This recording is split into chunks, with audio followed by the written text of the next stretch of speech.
Hello, everyone. My name is Pradeepa Selvaraj. I'm Mrs. Australia Galaxy 2005 national finalist.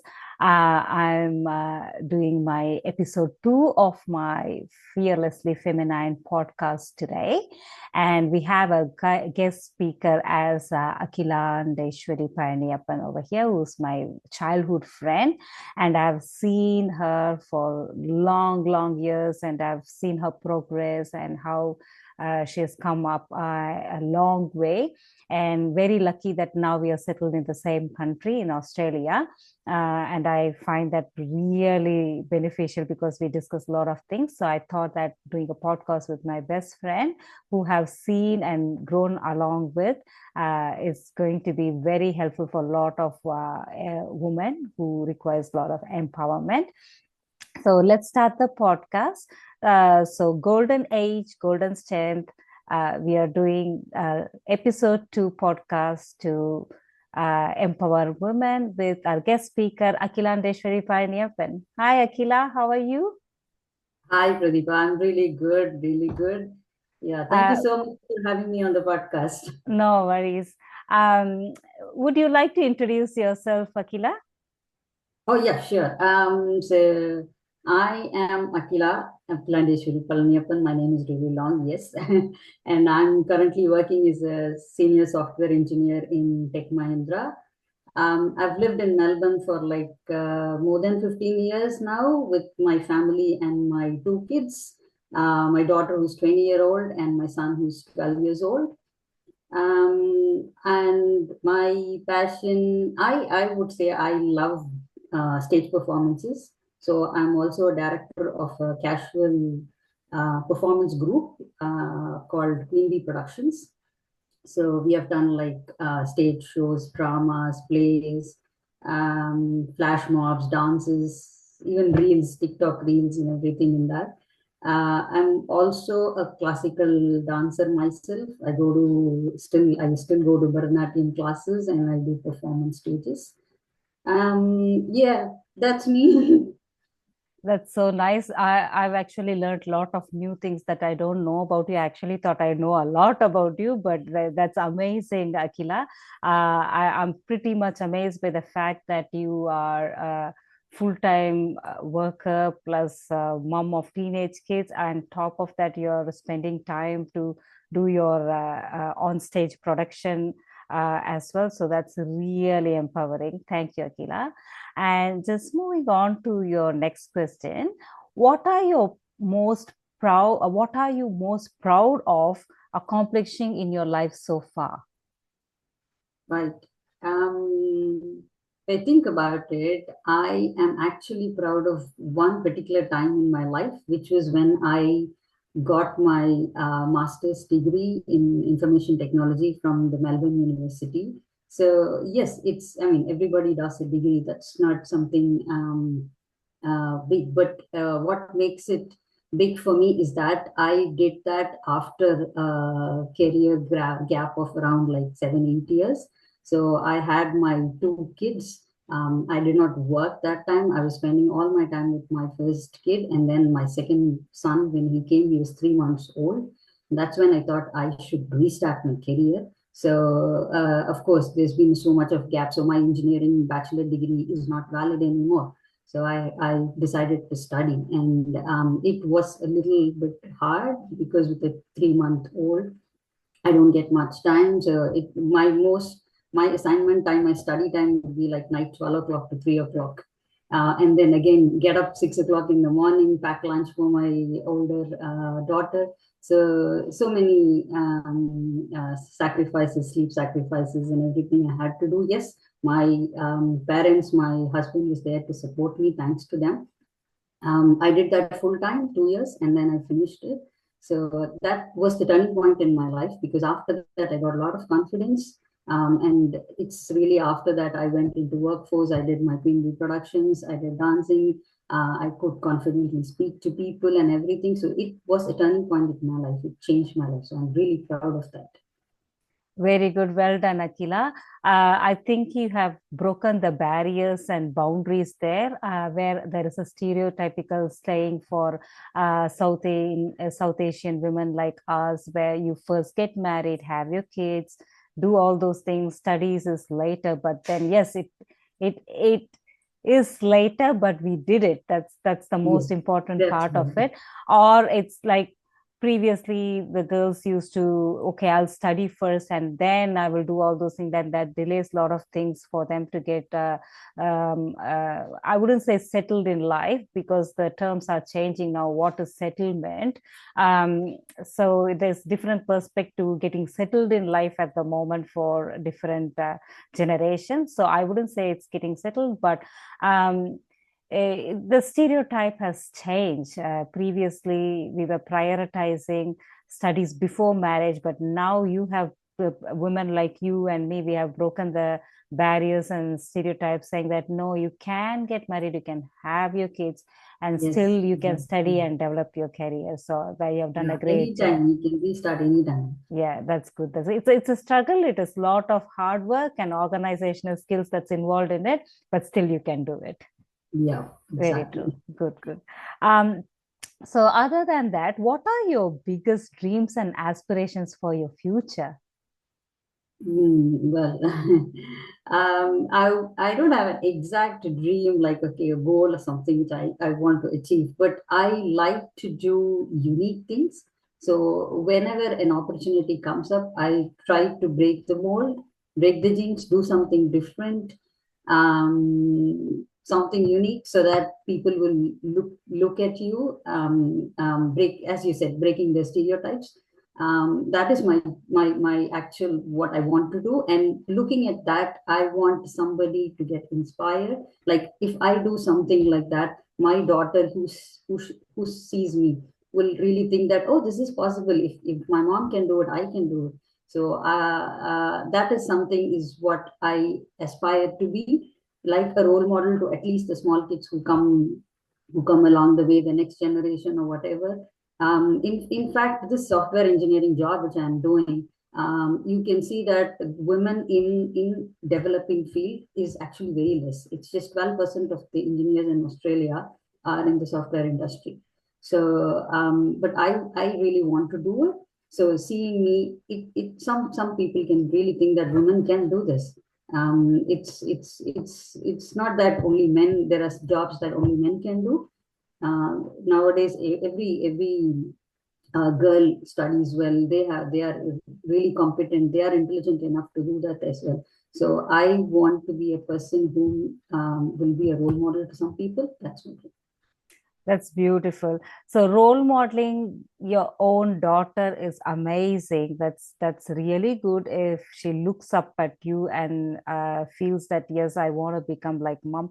But at the same time, I have also noticed sometimes uh, they really don't want to role model the mom, because they see us every single day, and you would be able to see. It's very interesting that I see a lot of girls at work who look at me and say, I want to become like you. I want to be like you. I want to do things like you. And that's also very motivating, even if it doesn't come from inside the family, because they might not just tell it out. They might be role modeling quietly because they see us all the time, and yeah, you're my mom, so I don't have to say that to you. But they're Mm, quietly, unintentionally doing it. But there are some girls who are outside of work who actually verbalize it. They are, sorry, outside of family who verbalize it to you. You might come across some girls at work who would have told that to you, Akila, I would love to be like you. I would like to do what you are doing at the moment. So that's really good that people are looking up at you and starting to make use of you as a role model. So you have already started to empower a lot of women over there. That's oh, good. thanks. I would love to. So moving forward, what challenges have you faced as a middle-aged woman, and how have you overcome them? Um, See, when you start doing something new, the biggest challenge which comes is coming out of the comfort zone. So we have been in the family. We think that we have a lot of responsibilities, taking care of the kids and everything. So you have a feeling that if I start something, this is going to affect the kids. I will not be able to do this for them. So that kind of responsibility, you're bound by those responsibilities. But I would say that kids nowadays are very smart. You just give them the guidance, and a little bit of knowledge. They will adapt to whatever you are going to do in the future. And that is one thing. So the other one was coming out of the comfort zone. So you have been like, I have been a mom. I didn't start my career immediately, so I was a homemaker for such a long time, and it's like a comfort zone. I can get up at whatever time I want. I can just rest in between. So those kind of things are like, it gets into your mind. You don't want to push yourself. So that is the challenge. So just give a little push. There's so much of things which we can achieve if you get that little push and come out of that comfort zone. So that requires a little bit of motivation. Either you give that motivation yourself, or your family members get help from them, get motivated from them, and come out of it. So yeah, that's the biggest challenge I feel all our middle-aged people feel. Yeah. Very good. Akila, what about what you said, getting that encouragement or motivation either from the family and friends or by yourself. I really like the term where you use yourself, you get your motivation by yourself. I actually feel support can be there. Sometimes you feel like somebody is not supporting you, even though you're along with your family and friends, because they're busy with their own things, and we can't really expect others to keep supporting us. So that's why what I do now is I encourage young girls to find out how to support themselves rather than expecting that support externally. How can we support ourselves by self without having outside influence or outside? It's good if you have somebody to support you, your family members and friends, but that's not the case with everyone at the moment. So power is more inherent. It's inside you always. It's just how we need to learn to claim it. So I'm trying to teach that for the younger girls and younger generation, where the world is evolving and the support system is changing. It's not the same as how it used to be for us. Now they're becoming more independent. So I think, like, I really like how you said, like, motivate yourself. Yes, try Yeah, learn to I totally agree. I yeah, totally yeah, agree. Yeah. learning to You support would get themselves. motivation little from the family, but Yeah, overall, as the time goes, there'll be times when you will be doubtful of yourself. That's when you yes. have to motivate yourself and come up. Yeah. Yeah, good, good. Next, moving on, I'm going to talk a little bit about stress, mental, and physical fitness. But as you know, my platform is golden age, golden strength. It's golden mind, golden strength. Always, I believe that the physical fitness contributes to mental fitness. It goes hand in hand. So some of the questions are based on that. How do you manage stress in your daily life? And do you find fitness plays a role in that? Yep, definitely. Yes, fitness is really important. Health is wealth. Otherwise, you can't do anything, right? So, for me, I have few things which I just do every day, that helps me out of this stress or whatever.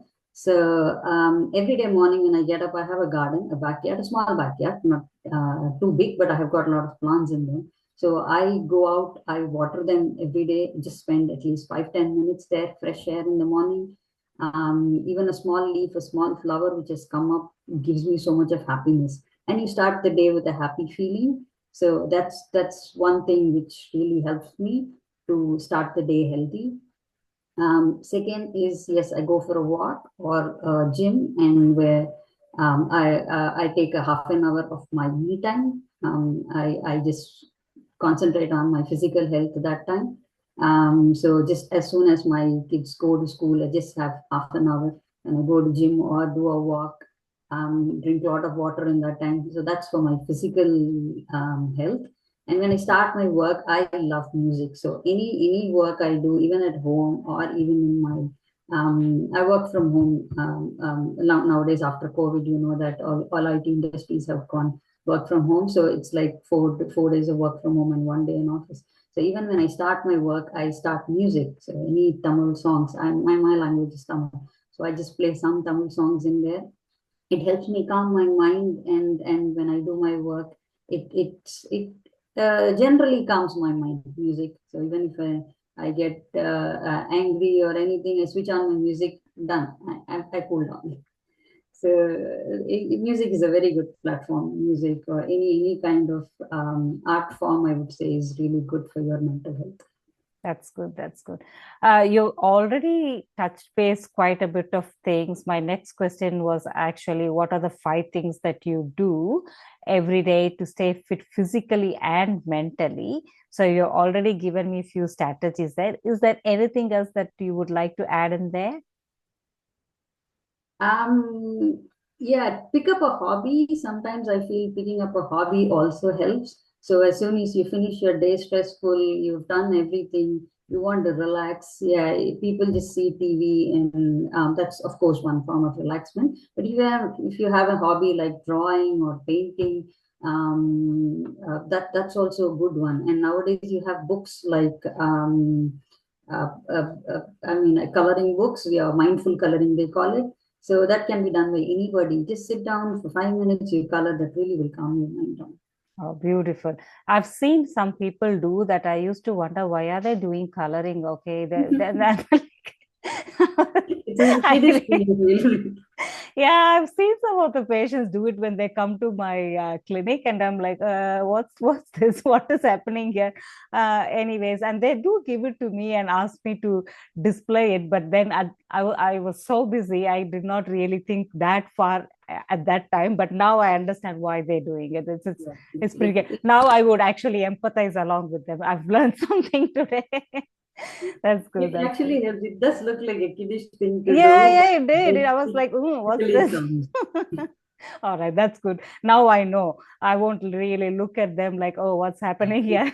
All right. Good. Now, just moving forward, can I ask you, how do you see the relationship between physical and mental health? And I already answered that, but there is few bits and pieces to this question. Have you ever practiced activities that promote my body and mind connection, such as yoga, meditation, classical dance? Can you share any of your personal experience there?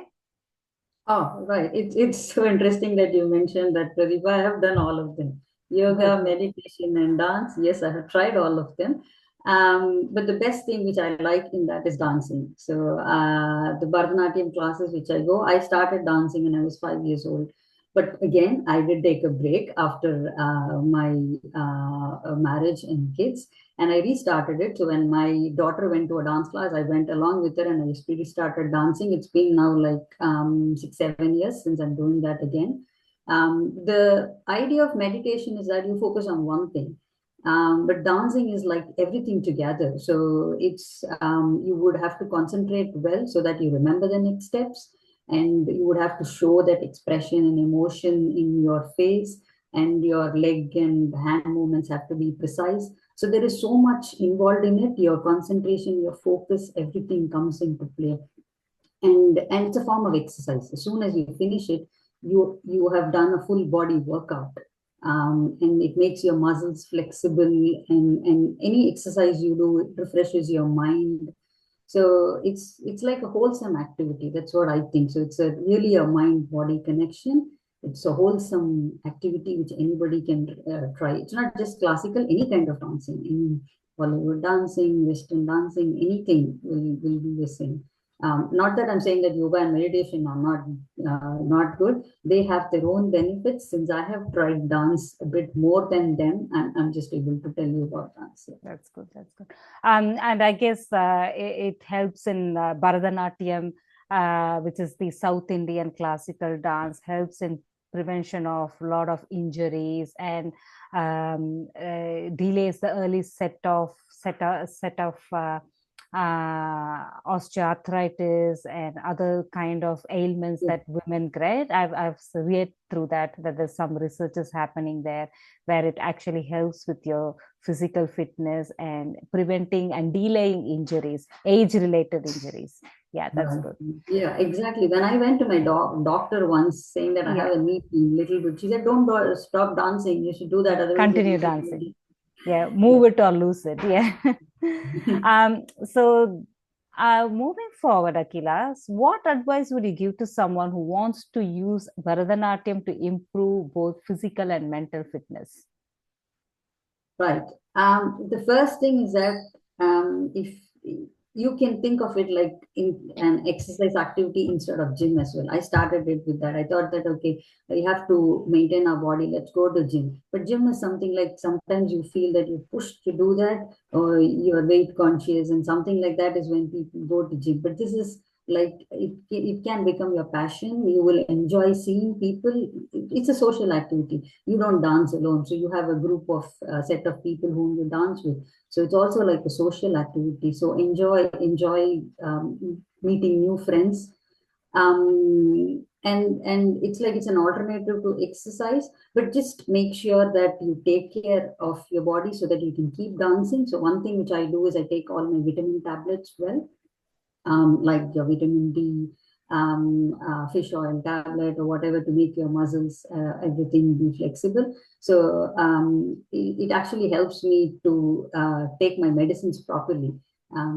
So if I forget for 1 or 2 days and then I get a pain, I suddenly remember, oh my God, I can't dance because I'm having a pain. No, I don't want that. Let me take my medicine properly. So it helps you to maintain a good physical health as well. So make sure it's a double-edged sword. So make sure you get your health right so you can continue practicing whatever dance you're doing. Akila, we are coming almost to the end of. I'm very interested to know a lot more about classical dance, but due to lack of time, we can't really uh, talk a lot about specifically about dance at the moment. So we're going to do probably a bit later one more podcast, viewers and audience, about classical dance, because Akila has actually opened a new avenue to how classical dance can help with physical fitness and mental fitness. Now my interest has gone more into it, but unfortunately today I am unable to do rest of that.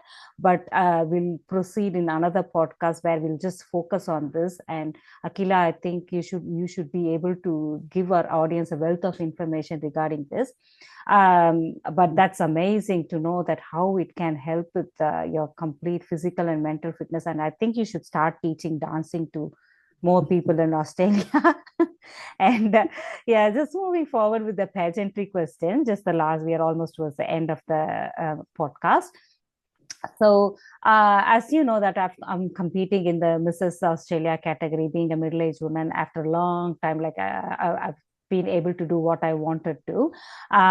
You are from, even though you have not done pageantry, but you have done a lot of stage shows and you've done a lot of classical dancing programs and events. What advice would you be able to give to middle-aged women considering to enter in pageants for the first time? And what wealth of values and information are the middle-aged women bringing on to these kind of pageants? Yeah, sure. So whenever people see a middle-aged woman do something different, the first thing is that they get surprised. And the second thing is that they get inspired. So they think, oh my God, they are able to do it at this age. So age is not a barrier. That's one thing which really we have to have it in mind. So age is not a barrier. And it's a fantastic opportunity because it helps you to take care of yourself, your body, your health, and you get a lot of opportunities to meet people, a lot of experience. So I think it is a really good one which people can try and should try. And anything, there are a lot of things. It's just not pageantry. There's a lot of things now in the world which you can try. It's not that you have to be an expert in everything. Even a small thing will take you a long way. So my advice would just be trust your instincts. Come out of your comfort zone and try new things. The world is open and it's a beautiful place to be. People will accept you. It's just a starting trouble. Just give a little push and go along with it. That's good. So just don't be that Cinderella girl trying to fit yourself in the glass shoe, but just break the glass ceiling like your daughter, girl unstoppable. And then, yeah. Oh, talking about Akila's daughter, I need to do a separate podcast for her. She's a girl unstoppable, very high achiever child. I'm very proud of her, and I guess Akila is very proud of her as well. So thank you so much, Akila, for sharing so much of lovely information, which would empower a lot of women. And we have come to the end of our podcast. I think this is going to go on to a second volume or a second episode in another podcast. Thank you, audience, and thank you, friends, for listening to us. Signing off from Pradeepa and Akila. Golden age, golden strength, golden mind. Thank you. Bye. Thank you.